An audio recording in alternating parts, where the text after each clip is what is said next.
Hello, folks, and welcome back. And as usual, I will read to you the last 7 titles of the last 7 daily inspirations, and then you guys can go ahead and choose one, and we can start from there. All right. November 4th, the illusion of 1 step forward and 2 steps back. November 5th, honoring your past, present, and future self. November 6th, loving those who judge and criticize us. November 7th, helping others by healing yourself. November 8th, becoming a beacon of joy. November 9th, taking action to align with a state of peace. And November 10th, enlightenment, reuniting with our eternal essence. Any of those? November 9, por favor. Thank you. All right. Let's go ahead and start with that. November 9th, taking action to align with the state of peace. Beautiful. Like it. Okay. This is the condensed version. It's 2 paragraphs long. And here we go. Paragraph 1. To experience peace during your day, focus on the following 3 steps. First, this is what we were talking about before class. Make peace your goal before every interaction. Second, increase your level of trust in God.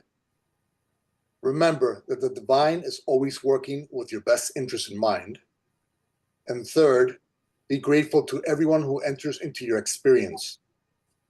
They have come into your presence to help you practice and thus reinforce the first 2 steps. When you go into an interaction with a goal of peace already set, the experience becomes a means to achieve your goal. Before every interaction, remind yourself, peace is my goal. Throughout the interaction, silently ask yourself, are the thoughts I'm thinking, the words I'm speaking, and the actions that I'm taking moving me in the direction of peace or away from it? Paragraph 2. Today, if you're not at peace, do not put yourself or others down. Instead, see it as a call from your soul, inviting you to awaken to your true nature, to the ever-present availability of the state of peace. When the ego insists that you judge yourself or others, remember that you have traveled those dead-end roads 1,000 times before, and they have never brought you to the state of peace. Now, use the ego's efforts not to condemn self or others, but instead to trigger you to consciously align your thoughts with the state of peace. Keep reminding yourself of these 3 things. Number 1, the thoughts I think support with my time, focus, and energy either lead me to peace or away from peace. Number 2, I control my thoughts. My thoughts should not control me. And number 3, as God's child, I am forever worthy of his inheritance, the state of peace. End of paragraph 2. Okay. So, how do we achieve a greater level of peace during our day? And here the first step is simply to be proactive. Make your goal peace. My goal for this interaction is going to be peace. Second, as you practice trusting, increasing your trust in God. Okay, this situation is happening for me to achieve a greater level of conscious peace. And so this person A or B, who's coming into my experience, is here to help me learn how to have and choose peace. And so thank you, person X or Y, for that. And thank you, God, for bringing those people into my life. And that's the third one, too. Be grateful to everyone who enters into your experience. Okay. And then during your interaction, just keep on asking yourself, okay, are the thoughts I'm thinking about this person, the words I'm using in the interaction with this person, and the actions I'm taking in regards to this person in this situation, do they lead me away from peace, or are they leading me to peace? And so you keep on proactively moving in the direction of peace. And in the end of paragraph 2, The thoughts that I think in support with my time, focus, and energy lead me to peace or away from peace. And so the thoughts that you choose to think, consciously or unconsciously, each one of them are leading you towards peace or away from peace. And the good news is that you're choosing those thoughts. And so if you are unconsciously leading yourself away from peace, then you can consciously lead yourself back to the state of peace. And here says number 2, I control my thoughts. My thoughts should not control me. Okay, so what does that mean? When your thoughts are aligned with love, which is who in truth you are, and your thoughts are loving in nature, you are in control of what you're thinking. Okay? So anytime you're thinking loving thoughts, it is the truth in you who's in control of your thoughts. You are in control of your thoughts. When my thoughts are in control of my thinking, that means when my programming is in control of my thinking. Anytime I use unloving thoughts or words or actions, that means that the ego is in control of my mind. And so I have to use that understanding to trigger in me the desire to take back control of my mind from the ego. And so if you're not in control of your thoughts, that means the ego is controlling them. If your thoughts are not loving in nature, that means the ego is in control of your thoughts, which means it's in control of your mind, which means it's in control of your life, which means you're going to feel unfulfilled and unhappy because you're just a little zombie walking behind the ego, letting the ego live your life for you. And then number 3, paragraph 2, as God's child, I am forever worthy of his inheritance, the state of peace. And so remember, we're all one, right? And so if you think that your brother or sister is not worthy of peace, then there's a part of you that you're withholding peace from. And so no matter how unworthy the ego says that your brother is of peace, of forgiveness, of compassion, of kindness, of generosity, of charity, remember that person is a part of you. And so if you deny that to your brother or sister, you are withholding those feelings, emotions, and energies from yourself. And so you're withholding God's inheritance from you. And so learn to offer all your brothers and sisters what you yourself want to experience. And that is roughly the daily inspiration of November 9th, aligning with the state of peace, taking action to align with the state of peace. Any comments or questions? Yes. Yes. So how do you deal with losing peace with someone that has already left?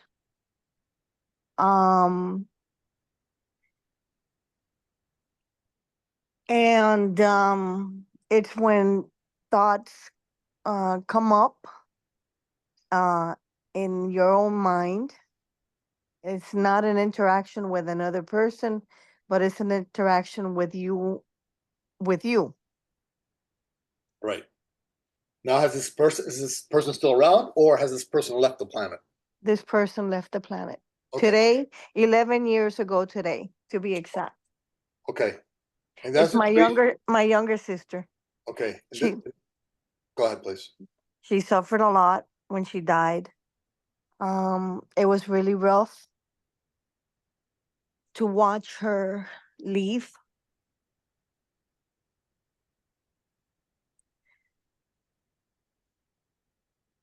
We made decisions that, no, I shouldn't say we. I made decisions. My brother-in-law was a wreck. And I made decisions that were not the correct ones. Okay. Okay. First of all, there's no such thing as making incorrect decisions. Okay. Because you have co-created your journey with God, and therefore you are always making the best decisions possible with the emotional, spiritual, and physical tools that you have available to you in that moment. Okay? And so too is your sister, and so too is your brother-in-law. We are always at our highest level of consciousness, each and every one of us. No matter what the ego says about person A, B, and C, we're all at our highest level. And so we're all always, no matter what the ego says, making the best decisions possible with the physical, emotional, and spiritual tools that we have available to us at that time, in that moment. And so if we're doing, or if somebody else is doing the best they can in each and every moment, would you judge that person? Mary, would you judge a person who's No judgment for anybody. right, No. right? Because they're doing the best they can in that moment. They make the best decision possible in that moment, right? And so if you're not going to judge somebody else, why would you judge yourself? Or why would your brother-in-law judge himself? And your sister is now in a place of perfect peace now and love. So she's not interested in any sort of silly judgments that the ego has you try to eat from your soul. And so, first of all, what does your sister want? Okay, what does she want? She wants you to be happy. She wants you to be at peace. She wants you to live the life that you have remaining in the most positive and loving manner. Okay, so this is what she wants for you. But if you're judging yourself and putting yourself down, you're not doing what your sister wants for you. And so that's the way you honor your sister. You honor your sister by doing what she would want you to do. And she, being in a place of perfect love, she would want you to be that light of the world that God created you to be. And so that's what she is asking you to do. And a way to do that is by forgiving your misperceptions that you somehow made an incorrect decision in that moment in time. And so from now on, whenever the delusion that you made an error in judgment comes to your mind, remember that perfection with a capital P does not create imperfectly. And you are perfections, capital P, creations. Okay? So God did not make you imperfect. Okay? And you are not imperfect. And therefore, you cannot make imperfect decisions, no matter what the ego says. And the ego is always going to want to survive and thrive through you. So it's always going to try to judge you in some way, shape, or form. Judge you or somebody else. That's the ego. That's his job. And so all you have to do is recognize, okay, I'm judging myself right now for a decision I made 11 years ago. What is that? Is that something my sister would want me to do? Is that what God created me to do? No. In that moment, I made the best decision possible. If somebody makes the best decision possible in each and every moment, you have appreciation for them. You don't have condemnation for them. And so practice having appreciation for yourself and the decisions that you made in that very difficult moment in time. Okay? And knowing that that's what your sister wants for you. Knowing that you're honoring your sister when you make those choices. To forgive yourself, to have compassion for yourself, to understand that you made the best decision possible in that moment. That's how you honor your sister. And that's when your sister is smiling, when you do that for yourself. Why? Because you're removing the ego, you're removing the veils that are between you and this world. Okay, so you're removing the veils, therefore you're brightening your light, and so the world can shine brighter thanks to you pushing aside what was never real in the first place, which was your judgments of your decision-making process. Okay? Beautiful. Okay, so practice doing Love that. it. Practice doing that each and every time. You have to do this each and every time. Each and every time the ego comes back to you, because you know the ego never goes quietly into the sweet night. The ego is going to always fight for its survival. And so each and every time it starts to whisper to you, hey, you made a bad decision 11 years ago. And you start to feel your light dimming. Remember, the ego itself is not real. because God is love and all, right? So the opposite of all has to be nothing. The opposite of love has to be nothing. And so whatever the ego is saying is nothing, because the ego itself is nothing. And so whatever the ego is saying, it's not true. It's not real. And so when the ego has to tries to judge yourself, stop, recognize what's happening. The ego is trying to survive. That's okay. Place it aside. Pat it on its little head. Thank you, ego. It's okay. Relax. I know that I made the best decision possible. I have compassion for myself for that. I have appreciation for my decision-making process in a very difficult time. And I know my sister is happy that I'm thinking in this manner. Because by thinking in this manner, I become the light of the world that God created me to be. And that's what my sister wants for me. Now, all that being said, that's part A. Part B is this. Okay, your sister left 11 years ago, right? Correct. Obviously, she's still here, right? There's no such thing as really as death. Your soul never dies, okay? We are eternal as God is, okay? And therefore, this is what I want you to practice doing each and every night before you go to sleep. Put 3 chairs in your room, okay? You sit on one of the chairs, okay? Now, I have a relationship with Christ, so I sit Christ, Jesus, on the other chair. You might have a relationship with somebody else, Buddha, whoever that is, okay? Jesus. No, Jesus is good. Okay, Jesus, okay. So Yeah. imagine 3 chairs. You're sitting in one chair, you invite Christ into the next chair beside you, and then you put another chair there for your sister, okay? And then you slowly relax the body from scalp to head to shoulders, to stomach, legs. You relax the whole body. You breathe. Okay, you bring light in. You invite your guardian angel in. You invite your guides in. You invite the Christ energy in, the light, the loving light of the world, right? So your whole room right now, in your third eye, the whole room is lit in God's love and light. And then you invite your sister in to come in. And then you start speaking to your sister like your sister was there. Tell her everything you've been holding on to that you need to say, and just share it with her. And then after a little bit, be silent and let her share with you what she's been doing and how she's been doing and how she wants you to live your life. And how she wants you to forgive yourself for whatever decisions you made that you were condemning yourself for, and how she wants you to become a brighter light in this world, and what kind of advice she has for you. And so you have the conversation. Why? Because your sister is still alive, okay? And you can communicate with her anytime you want, okay? But you make that situation holy by making the conscious decision to put those 3 chairs. 3, obviously, is a symbol of the Trinity, the holiest of numbers, 3 and 1. And so when you do that, you create that space where light and love can come in, and then you can communicate and talk to your sister, and then she can talk to you, and she can support you, and she can help you see yourself in the light that God sees you.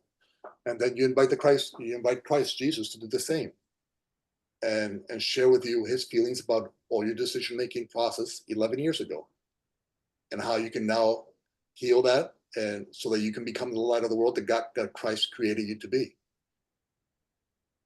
And so that's part number 2. Just remembering that we're all one, we're all still here. Yes, it's just the relationship changes form, but the relationship is still available to you. And so those are the 2 things that I would say that might be of use to you. I think that's going to be a beautiful exercise. I think I've heard you say this before, but now you tweaked it especially for me. So thank you. I'm going to try it, my brother. Try it. You'll love it. And continue to try it. It doesn't have to happen. It can take a few days to actually feel it. The more you do it, the more you'll feel it. the more you physically and emotionally and spiritually bring in the light, the more you'll feel the light surrounding you and embracing you and offering the support that you need. Can I add something Yes. to this exercise, Mary? Um, Now your sister and our loved ones that are not present physically in this moment, they are in an energetic level. We connect with them when we mention them, particularly when we bring them to our minds to become alive, even more alive. Plus knowing that there is a purpose right here, on sending, on being at peace, both for the decisions taken and forgiving and stuff like that. Also, we may forget, but if we remember, they are in a celestial place where there is peace, there is love, there's no judgment, there's an energy that it's highly elevated. So the voice that she may be saying right now in the chair when you may do this exercise, it's okay, it's fine. I love you. I see the innocence in you. I see you guys try your best. As James was saying, if you try your best at the moment, there's no judgment. What else? You didn't knew better. When you know better, you do better. So now it's like you have you're in another space and would have loved to have done things different, but it was perfect at the moment. Maybe she didn't feel, or in your judgment now, you feel like, oh, I don't think it was. But how can you have done better if you didn't know? Right? So now it's like, it's nice to hear, like she will say, I see the innocence in you. I love you. I forgive you. Don't you worry. It's done. It's fine. We are perfectly fine. Let's focus on love. Let's focus on connection. There's more things for you to keep doing and blah, blah, blah. So it's being a nice exercise, done with clients that sometimes want to say something to, let's say, a daughter to the father. The father was abusive, and even they are alive right now. But she was able to talk to the father in this case and say the things that she was not able to say in right there face to face. So she was able to see how it come. You were so disgusting. Oh my God, I was terrible what you did to me. She was able to cry out the pain. And then, she sat on on the other chair, and say, I'm so sorry, my daughter. I'm so sorry. I really, regret what happened, what I did to you. And I could do better if I could turn back time. I wish things would not happen the way it did. So the conversation kept going, kept going. So coming from her own mind.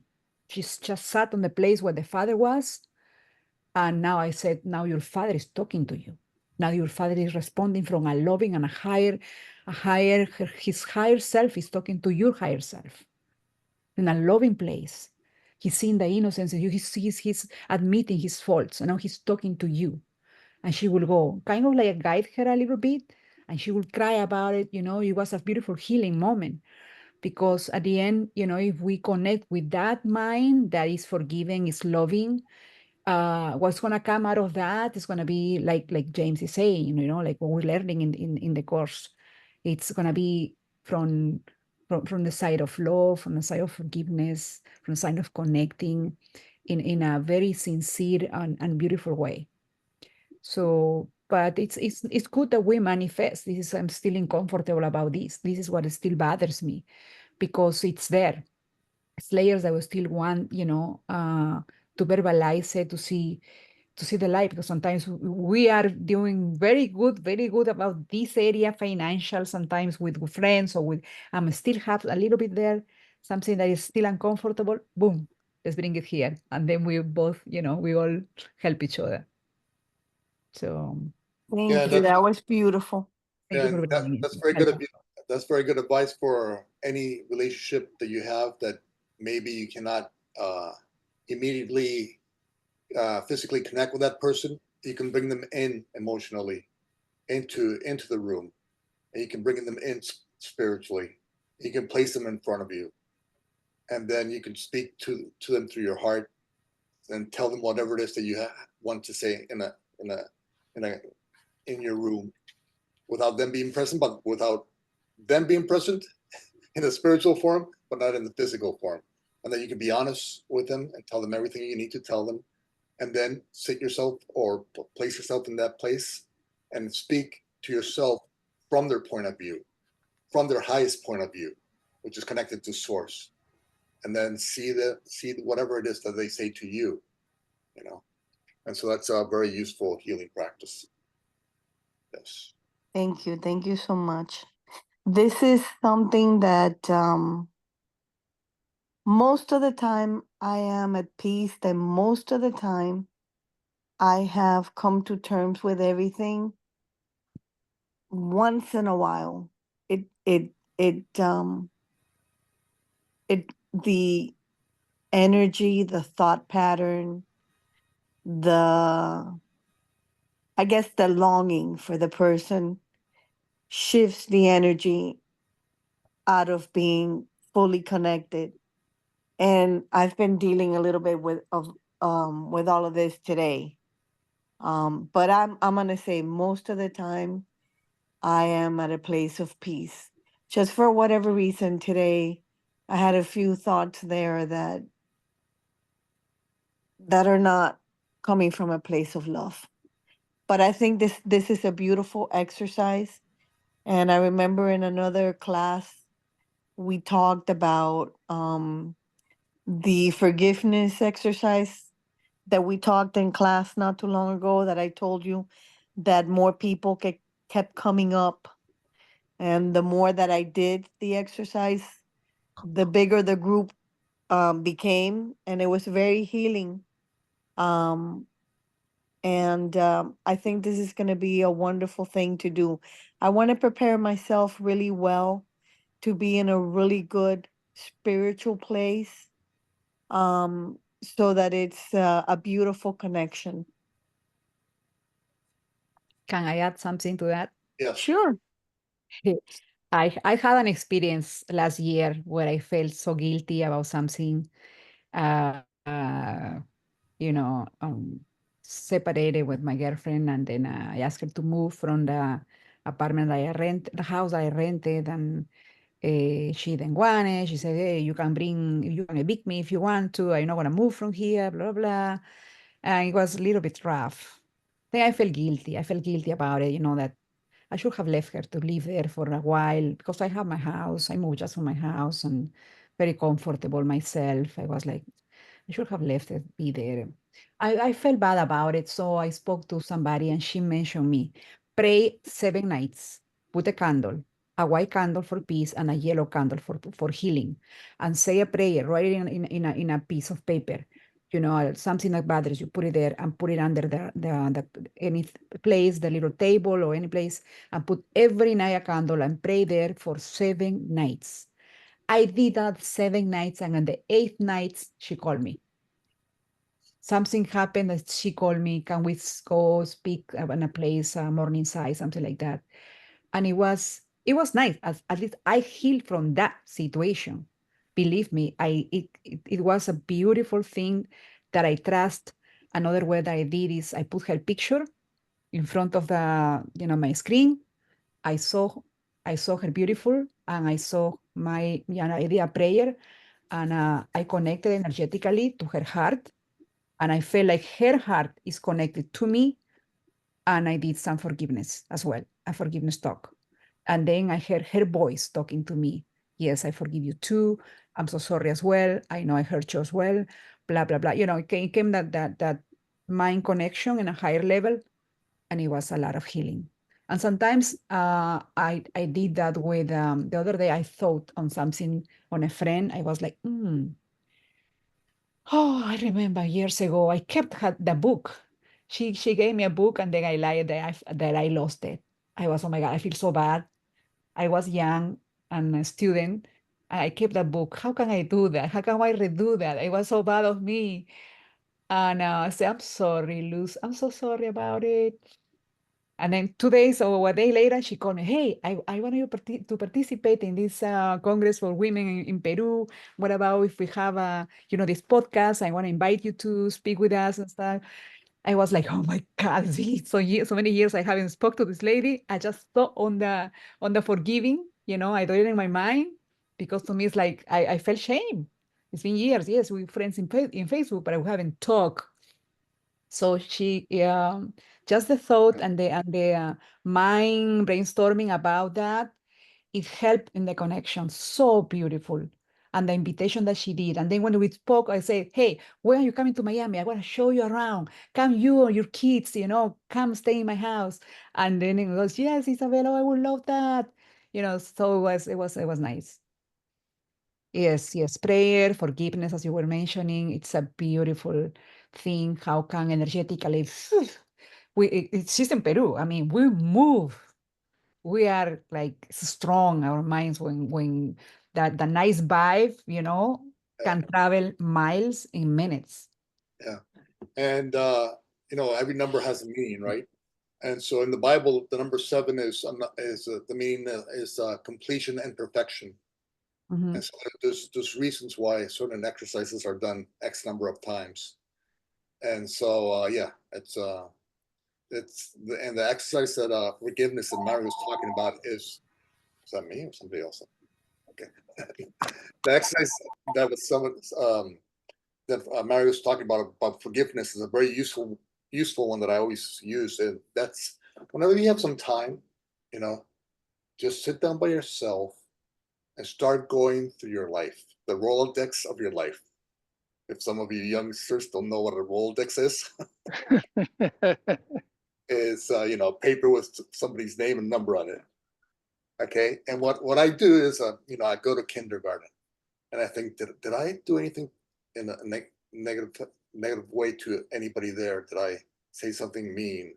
Did I do anything mean? And then I think about that person if I did do that, and I know like for example in kindergarten there was a little red house that when you did well in kindergarten you got to play in the little red house, but I didn't know how to play with girls. I had a brother, and so I didn't play, let's say, gently, and then maybe the girls were not happy with my not gentleness, and then then the teacher said, you have to be a little more gentle with the girls, and then so any little thing that somehow took away my peace when I thought about it, I asked for forgiveness from the girls, and I said I'm sorry, and then I went to first grade, second grade, third grade, and it's a useful exercise because we're all carrying these little clouds inside of us, okay? Where we haven't either forgiven ourselves for something we did or said, or we haven't forgiven somebody else for what they did or said, okay? And all these little clouds kind of like dim your light, block your light. And so it's a beautiful exercise to try to do whenever you have some time. Just go little by little through every year of your life. The more you can remember, you can ask the Holy Spirit, help me remember if I injured somebody emotionally, or if somebody injured me. And then all of a sudden, these people are going to come into your mind. And then, okay, I have to forgive that person, or I have to ask for forgiveness from that person. And then little by little, you start to heal little parts of yourself that you didn't even know you were carrying inside of you, like little rocks, And so, yeah, that exercise of forgiving, for going through your life and forgiving everybody you can think of that you ever injured in some way, shape, or form, or somebody ever injured you in some way, shape, or form, is a very useful exercise to help you achieve more peace in your life. That if we could do about resentments, about anybody that has caused any harm to us, or that we remember we have caused any harm to anybody, even in your sexual conduct as well.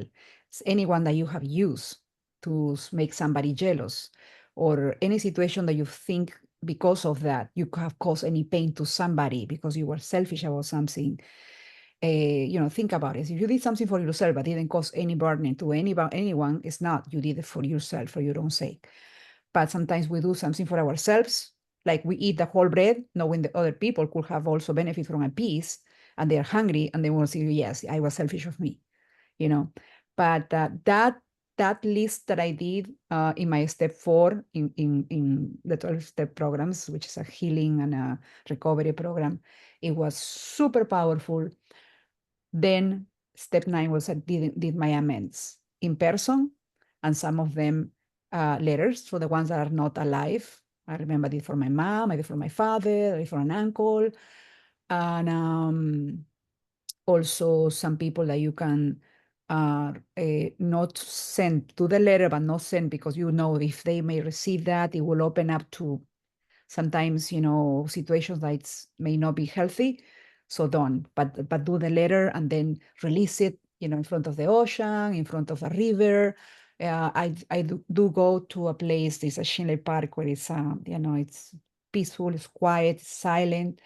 And I did my, it's like a ceremony of release, the letters and a prayer. And it's grounding because it's a place where I can see that, these trees have roots even above that the stones. I was like, nothing has stopped this tree from being, because even it was no soil, it was rocks, it still managed to survive. And it's there, strong and alive, no matter the rain, the wind, the hurricanes, it's still there standing. It's like it's always being himself. That's something a friend reminds me when sometimes I will share with her, hey, I'm having this situation, it's uncomfortable. And she will say to me, always remember who you are, Isabel.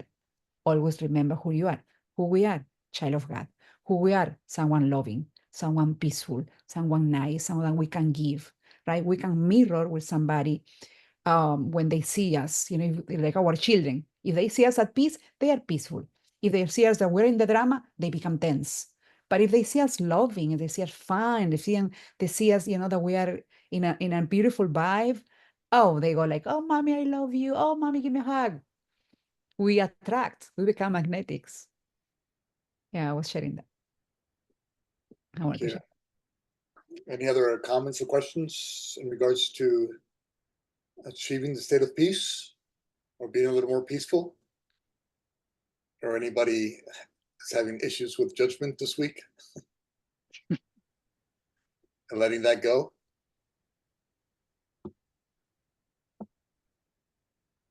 I had a judgment.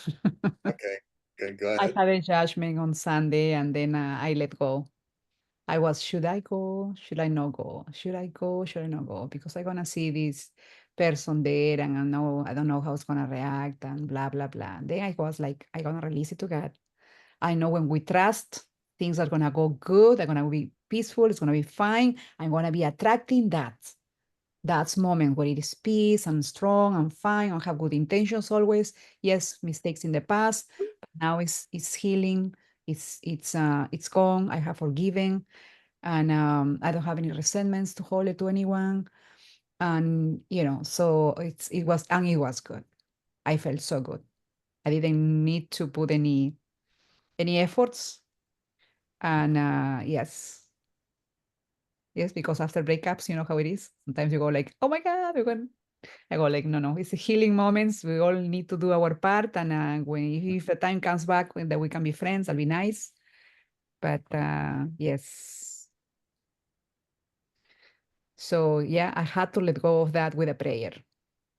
Good. Out the judgment and the fear, but it was holding me back. It's a good time to practice trusting the divine design more, the divine designer, God more. Anytime you're having a little fear or worry or doubt about anything in your experience, just trust that whatever it is that you're going through, you're going to get through. Whatever comes up is something that God knows that you're ready to deal with. And so if you have any kind of negative emotion that pops up into your mind, don't punish yourself for that. All that is happening is that God knows that you're ready to deal with a part of in your physical body, your emotional body, spiritual body that you've been holding on to. And now it comes up because God allows it to come up because God knows that you're ready to shine the light on it. And so whenever you have some sort of judgment towards self or others, or some sort of condemnation or some sort of feeling bad or wrong or whatever, don't punish yourself for that. Just see it and have compassion for yourself, forgive yourself and others, and move forward.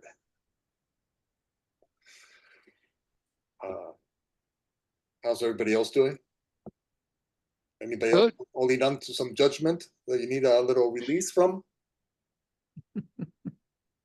I You just good, want Mary? to give a, I just go want to ahead. give a little feedback because I love the part about the message that it's up to us about if we're gonna how we react with peace. We've always been trained that if someone does A, then we react with B, and that's supposed to be angry or resentful. And I just love the message in this post and all the others where it's like stopping us from going into that automatic reaction and taking the breath and figuring out what will bring us peace and how do we express ourselves. And it's just a nice framework that I appreciate. So thank you.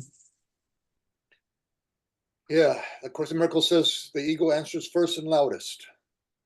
So don't judge, don't punish yourself for listening or hearing the ego speak. Okay, it's just your past programming. Okay, so my past programming is speaking. Or has this past programming ever led me to the state of peace? Has this past programming ever brought peace to my mind and joy to my heart? If not, then place it aside. And then think in alignment with the mind of God, with loving thoughts. And forgive yourself for your misperceptions, forgive yourself for others' dreams of you, and continue on the path to peace. Anybody else holding on to some judgment that we can release today so that we can become a brighter light in this world together? Grab a torch. You're doing, Big torch. Mary, you doing good? Shelley, you're doing good? Yeah? Claudia? All right. And Wendy? Hi, Wendy. I think this is Wendy died for.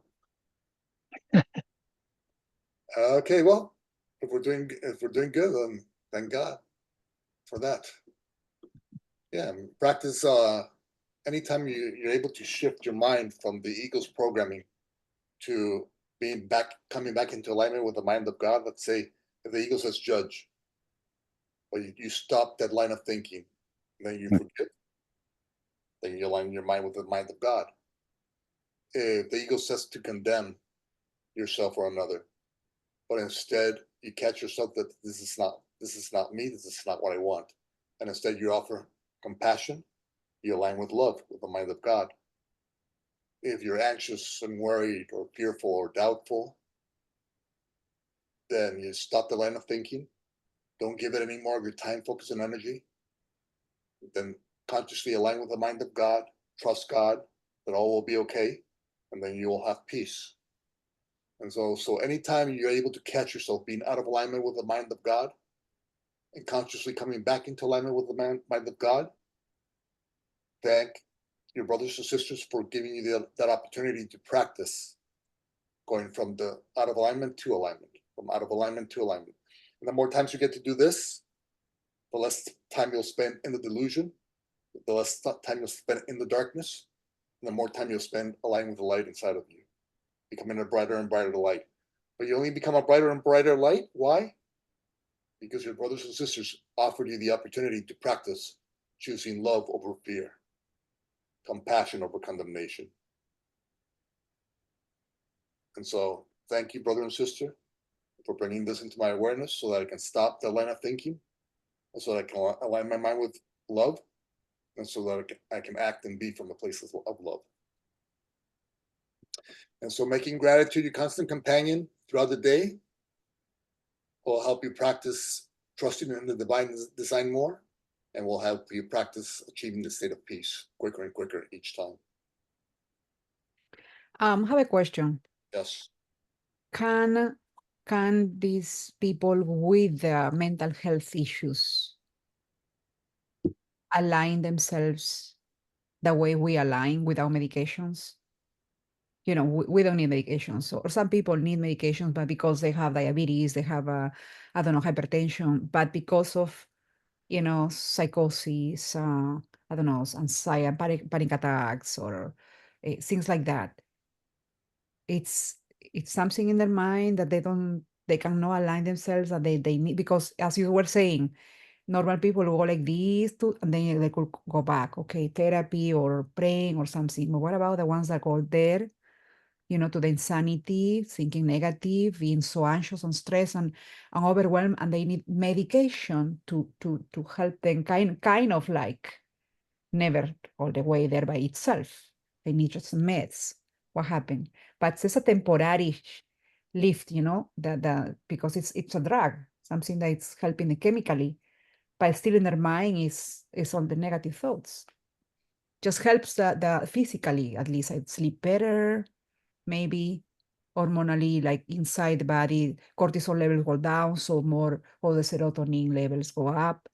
But in reality, it's a well-being that's false, because it's still in their mind, they can still fight you back, it's continuous judgment, the control, the criticism and stuff. Yeah, I would first recommend that they all look to a functional medicine doctor and talk to them and start to see how the food they're eating is affecting them. I'll give you an example. My mom has Huntington's, and that's a brain disorder. And one of the foods that's really good for the brain is broccoli. Okay, and so we were feeding her a lot of broccoli. But then I said to myself, you know what? Let me just give her an allergy test. And then so we gave her an allergy test, and one of the worst foods for her was broccoli. Oh my God. And so a lot of times you're eating food that even the world says is good for you, but it's actually it screws up with your brain, with your mind, with your blood, with your chemical, or your DNA. And so you have to find a base. You have to find a base. What foods am I eating that are actually working with my body? And what foods am I eating that are actually working against my body? Because if they're working against your body, they're just chemicals, right? So they're working against your brain too. And so you have to set the foundation for a healthy mind through the stuff you're eating, the environmental factors. You have to clear all that stuff up, and that's why usually a functional medicine doctor is useful, because they look for the cause of why you have that mental unbalanced state. And so first you start to tweak the outer world, and then you start to tweak. Once you have that in place, then you can start tweaking your mental behavior. Like, let's say, okay, if I'm anxious, right? I'm anxious. Well, what happens if you keep on focusing on that anxiety? What happens? You get a panic attack, Okay, so that's one road. Okay, now I'm anxious.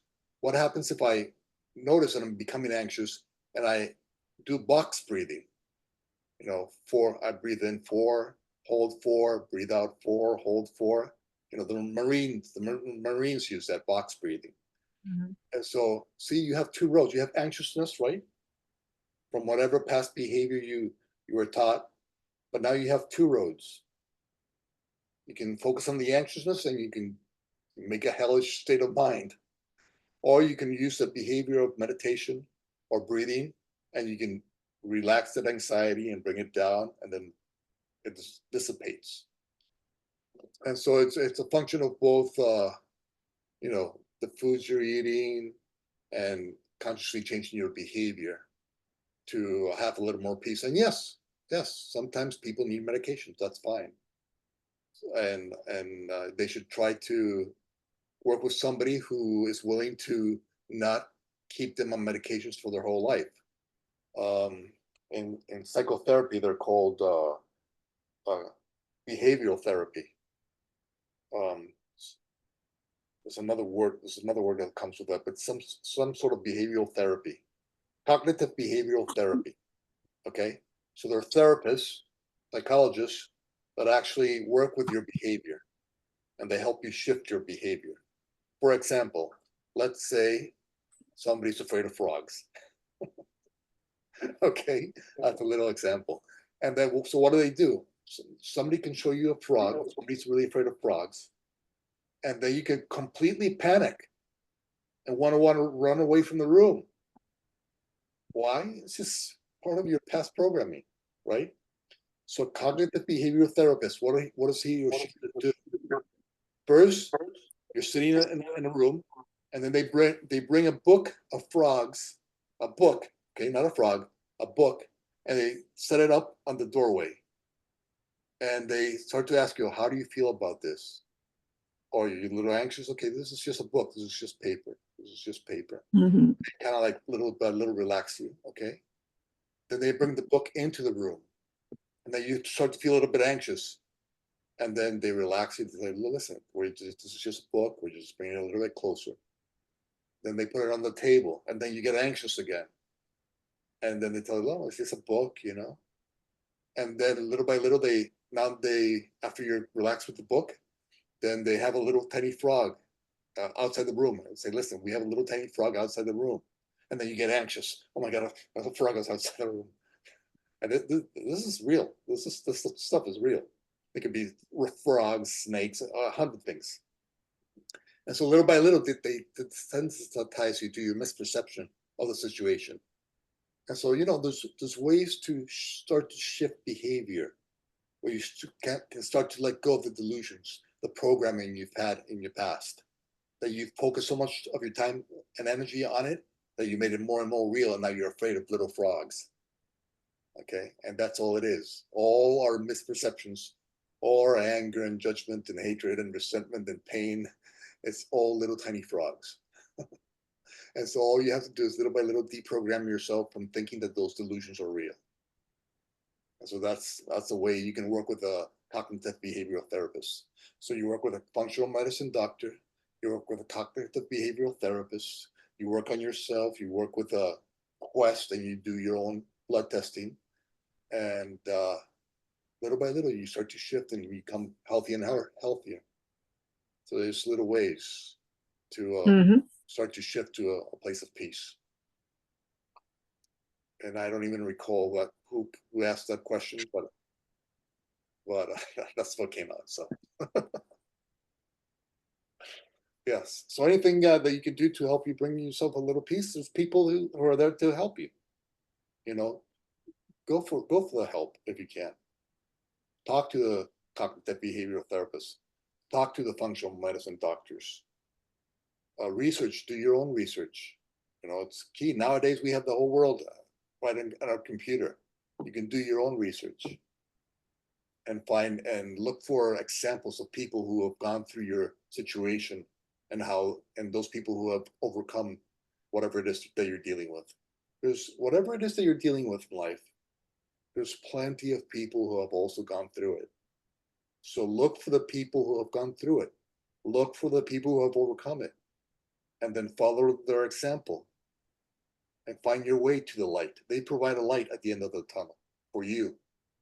And so follow that light so that you can be a light for somebody else. And so don't punish yourself for being, quote unquote, less than perfect or less than peaceful or less than joyful. If you are find people who are joyful and see what they do to bring themselves a little more joy. And each little baby step that you take leads you to the place of peace that you want. And so, there's plenty of people out there for all of us to be guided by. And don't be ashamed by if you're attached to some form of judgment, some form of fear, some form of anxiousness, some form of doubt, some form of guilt, some form of shame. Don't punish yourself for that. If it comes to your mind, if any of that comes to your mind, it's because God knows that you're ready to deal with it. And God knows that you have the tools right now to deal with it. And so this comes to your mind, it's coming from out of you into the physical form so that you can deal with it and let it go. Let this veil that stands between you and this world go so you can become a brighter and brighter light each and every time you let go of some story that somebody taught you as real. You can tell, when you read a fairy tale to a child, the child loves that fairy tale. They want you to read it to them every single night. And then it makes it more and more real to them. And then all of a sudden they have a nightmare and you have to, there's a monster in the closet. And then you have to turn on the light. See, there's no monster in the closet. And so, people have programmed us in ways that have led us away from our light. Well, that's okay. That's just part of our mission. Part of our mission in life is to deal with this darkness that we been programmed with, and learn to overcome it so that we can become a bright light for other people. And that's just part of our mission in life. So whatever your challenges are, that's just part of your mission. So be glad that God trusts you enough to achieve your mission. And, Wow, thank you. Yeah, don't be shamed into hiding all that stuff. Yeah. And something that I wanted to say is that we verbalize and express our feelings, our emotions, our worries, our concerns, overwhelmed thoughts and stuff, which is a good thing, so we can see the light and the healing. But also, let's see the moments when we are grateful, how the state of peace comes to us, and how the joy sits there. And sometimes we forget to acknowledge that we can be super happy. Super happy. I was this afternoon coming out of work. I was like, I have this beautiful feeling, beautiful, nice feeling right here in my heart. I'm gonna go to this place to meditate, but I'm in a state of joy. And I was like, I'm aware now. I'm feeling so good. And and I think many times we feel good, but we forget to acknowledge ourselves. Now I'm feeling peaceful. Wow, feeling so relaxed. Like these moments is leaving us so like, releasing a lot of thoughts, negativity, and learning tools on how to overcome it and how to use it. It's like, wow, let me be so grateful and let me feel it in my heart and make it like softly goes deep and make roots, and still, I can have this peace for longer and for tomorrow until next week. And I'm going to be adding something more tomorrow in the tomorrow night class and stuff like that. So let's acknowledge when we are peaceful. Because the other day I was saying to a friend and she was like, really? I said, I can see you happy now. I can see you peaceful. Don't you think it's peaceful? She was like, oh my God, I forget to acknowledge that in myself. Well, acknowledge, but I can see in your eyes. I can see you so happy. I like, yes, remind me of that. When you see me like that, remind me. I was like, me too. I forgot. Now I acknowledge today. I was like, oh, let me walk to this place that I sometimes go to meditate when I'm sad. Let me go to just be grateful, to just contemplate the same place from a different angle. So I parked my car in a different spot, and I was like, let me see from here. And I found something on an area close to the stone, like somebody left there's some marijuana in a something that they smoke through something, and then un paquetico ahí, a little package of herbs and stuff. Oh, it's marijuana. Somebody gonna come back and pick it up. It's there. Doesn't belong to me. Oh yeah, it was nice. Yeah, learn to pat yourself on the back a little more often. More often, exactly. Yeah. I forget to When do you're that. when you're feeling joyful, when you're feeling happy, when you're feeling at peace, you're being the light of the world that God created you to be. So pat yourself on the back. Learn to pat yourself on the back in those moments when you are aligned with the mind of God. Because that's where you truly belong. That's where we all belong there in each and every moment. And we're always just a simple choice away, no matter what the ego's drama is, no matter what the ego's story is, and how complicated the ego says the story is. You're always one simple choice away from peace. One simple choice away from just forgiving the delusion, closing the book, the fairy tale, putting the book aside, and having peace. Okay, it's just a story. Whatever the story is that's keeping you away from peace, it's a story. Okay, it's a fairy tale. It's not real. It's not true. Okay, so all you have to do is close the book. Close that book and that story. Place the book down, and be appreciative and pat yourself in the back. And you know what? I decided that I can choose peace right now. I decided that I can forgive myself. I decided that I can be happy and joyful. I decided that I can be a light in the world right now. And so pat yourself on the back for that, because that's what you were created by God to do, to be the light of the world. When you do that, it expands. Yes. Yeah. It expands. Like it can keep growing. It can keep growing. It can keep like being, and the energy goes there, and if the feeling can expand, and we can expand it and give it to somebody. Don't just keep it yourself. Make a call. think on who can I make happy? Who can I, with my call, will be happy, listening to that we could say, hey, can we meet tomorrow? Can we have lunch? Can we have dinner? Can we have a coffee? Just not just a talk, maybe just meeting. Meeting is face to face. Nowadays is so valuable because we see each other, yes, on the screen. We see each other, we hear each other on the phone, but it's going to be so beautiful. But, sometimes hearing on the phone is good too. But if we could make that effort to say, let's go to the movies. I took someone to the movies yesterday, a little girl that the parents are not together, and she was in the hospital. She was about to commit suicide. And I was so concerned about it. I cried because I have two daughters, and I said to my ex-husband, I said, listen, let me go, let me bring her, let me talk to her, do something about it. No, her mom is, they don't worry, they don't care. I said, well, but I care. I spoke to her, I spoke to the mom, and they were, oh my God, she's so happy, she's gonna go with you to the movies. I spent a quality time with this lady, and they think that she doesn't care about anybody.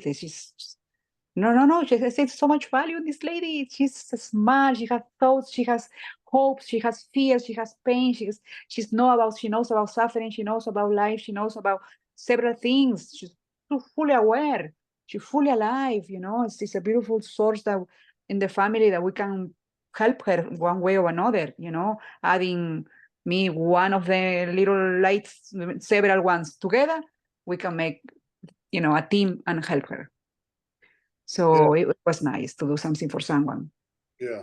So let's put out there when we receive, let's give it to someone. Yeah, to be of service to others is always extremely useful. Like I walk every day, and then I usually create a mantra every day. And then today my mantra was, God, my life is yours. How can I be of service to you and to your children? And so I repeat that for the whole hour while I walk.